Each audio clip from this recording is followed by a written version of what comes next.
Is it okay with the back? Yeah, I mean that's why we got 3 mics going, so perfect. that's gonna be the one. I keep getting in the way. They're like, Laura, like, I know, I do the do same No, it's thing. okay. It's okay. It's, yeah. Okay, so I am recording, so whenever you guys are ready, I can give you a countdown. So 3, 2, 1. And this is just very conversational. So Yeah, perfect. Okay, Yeah, great. And you're going to edit and all that kind of stuff, Yeah. right? Yeah, so feel free to stop. So I don't All right, interrupt you. thanks. Okay. go ahead. Yeah. All right, so Farah, start off with an easy one. So why is diversity important?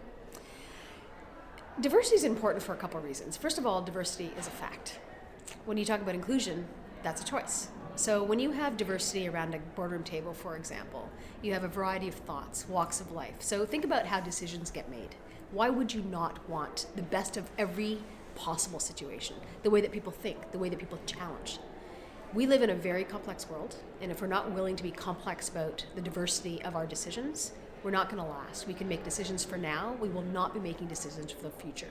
So I fundamentally believe that diversity is now an essential component to how you make decisions, to how you staff, to how you spend your money, to how you include people who you would not normally include.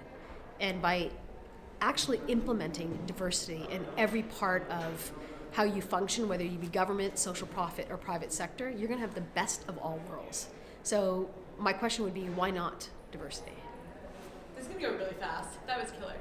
Yeah, that was That was great. great. You even hit the next one, which is like, what about inclusion? And you're like, well, anticipate it. Okay, so who should care about this issue? When I think about who should care about the issue of diversity, or inclusion, as I like to call it, I think everyone should care. I think you should care if you're a business leader. You should care if you're in government. You should care if you're running a social profit. You should care if you're a mother, a father, a daughter, a son. For me, I don't think it's an option not to care. If you care enough about it, you should care enough to do something about it.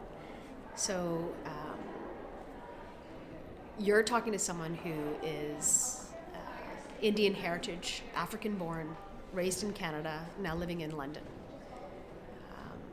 And I'm blessed enough to have come from a family that believes in diversity. I'm blessed enough to live in a country, or I've lived or been brought up in a country that diversity is the hallmark of Canada, particularly Toronto.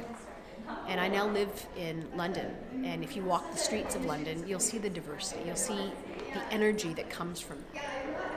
And so I go back to the whole reason of diversity is actually, I think, a very simple but necessary ingredient. It's like, why would you make a cake without flour?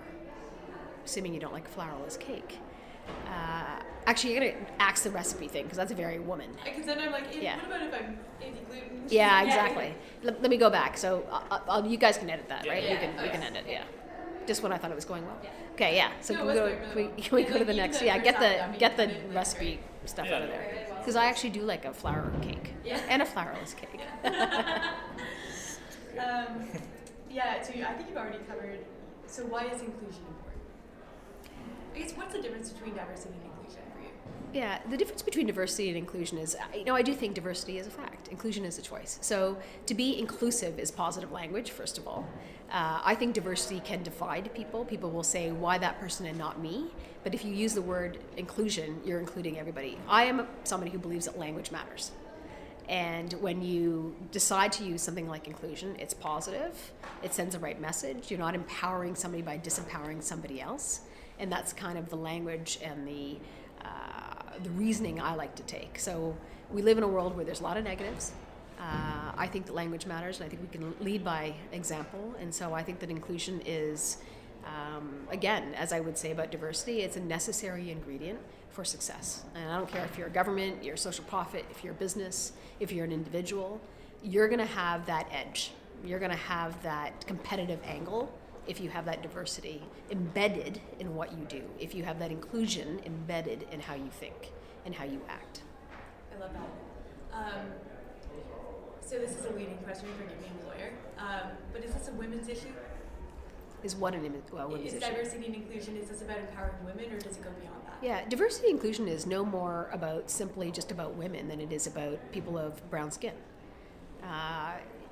where I think you start to think about how this is a woman's issue, I particularly hate that language. I really think it's dismissive.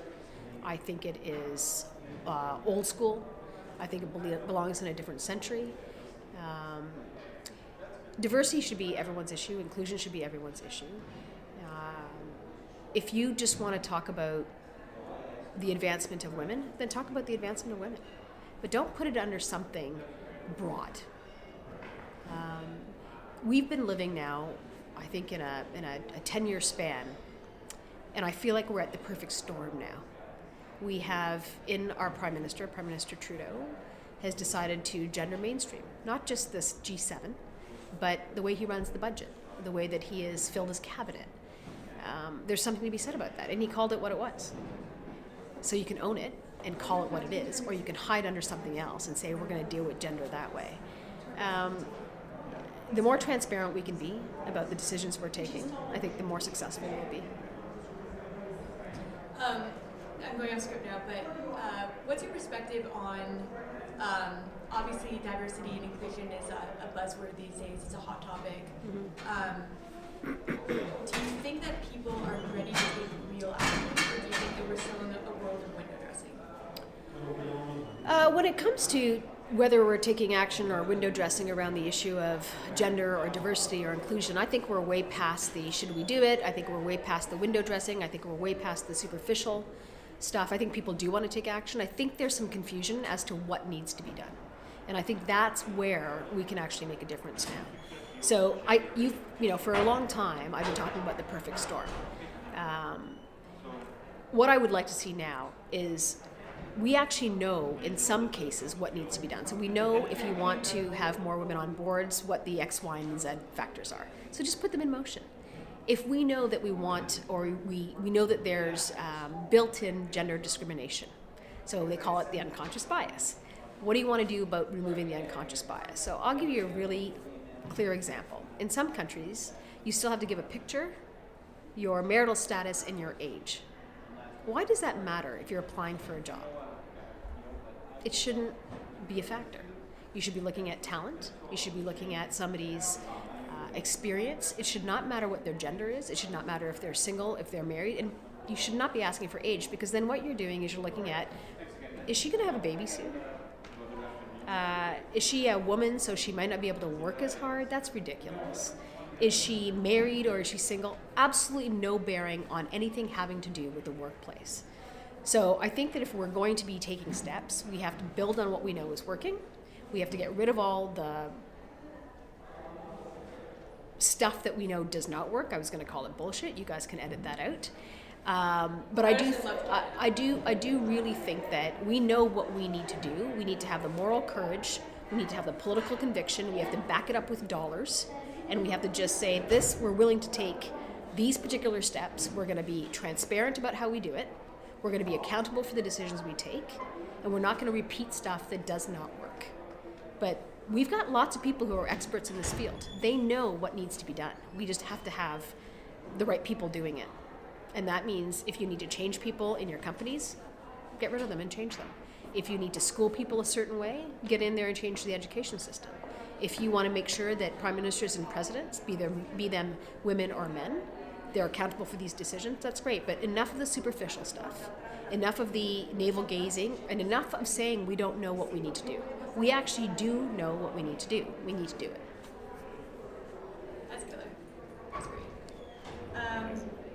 And again, anticipating my next questions, I would love to tee you up. I love the language that you use around this is a perfect storm. So I'd love to tee that up, and if you could explain, briefly why it's a perfect storm, that'd be super helpful. Yeah. So why now? Yeah. In terms of the why now question, I think we're living in a perfect storm, and by that I mean we have governments who have been awoken or some case shaken to understand why it's important to have all of your resources working. And if you're looking at human resources, 50% of your human resources are women, and so maybe they didn't think about it before, which kind of shocks me, and maybe they shouldn't be a leader. But in fact, that is the leadership of the governance or the political spectrum saying we need to have women properly employed, paid properly, the right protections in terms of violence in the workplace or all the other things that happen in the private sector. So that's starting, and it's actually moved quite forward in certain countries, Canada being one of them. We have a perfect storm because we have private sector saying if we want a pipeline, we better start investing in younger women and understanding that we've got to change the way that the workplace works. We've got to change childcare policies. We've got to change work-life balance, which is a term I really don't love, but it's the language, I suppose, of the sector. We've got to figure out how are we going to retain women. So first, how are we going to recruit them? How are we going to promote them? And then how are we going to retain them? So that's the perfect storm in the private sector. We have social profits that have come out of nowhere. Girls 20 is one of them. Have come out of nowhere and have been ahead of their time saying, if we want to make a difference, we've got to have these young women be at the table, making the decisions, sharing lived experiences. We have the perfect storm because we have media that are reporting properly, not looking at whether a woman is bubbly or effervescent. What is she actually saying? I don't care what she's wearing. I don't care what her hair looks like. What's her contribution? So I think the perfect storm has the private sector, the government, the social profit, individuals, and media coming together saying, if we don't get this right now, the window's going to pass. We're not going to have the chance to benefit from this resource. And we certainly are not going to raise a generation of young women who will be taking the right opportunities for them versus what we think are the right opportunities for them. So there's this thing where we all get to choose our path. And part of that, and I'll come back to where the basics of the Malala Fund are, the importance of education. If you're not educated, you can't make decisions like the ones you want to make to pursue your dreams, to pursue what your contribution is going to be, whether it's to a company, to a country, to a community. Everybody wants to do that. You have to make sure that you're creating that opportunity. Fantastic. I love that. Is there anything else you'd like to say, given the call to action nature of this video, speaking about, No, I mean, I guess what I would say is, look, I feel like I feel like a frustrated feminist, if I might say that. I feel like we have been talking about this for so long. And the other thing is, I think we need to stop talking to the converted and start talking to the unconverted. So everyone who has a call to action, go find somebody who doesn't get this and help them understand it. You don't need to criticize them. You don't need to pick on them. You need to engage them and educate them. Because any sane, reasonable person, if this is explained, will understand why it's their battle too. So let's figure out who we need to speak to. Let's take some risks, but let's speak to the unconverted, because that's how it's going to change. Perfect. I'm going to be devastated if that audio for some reason didn't work out. That was so All right, good. thanks, guys.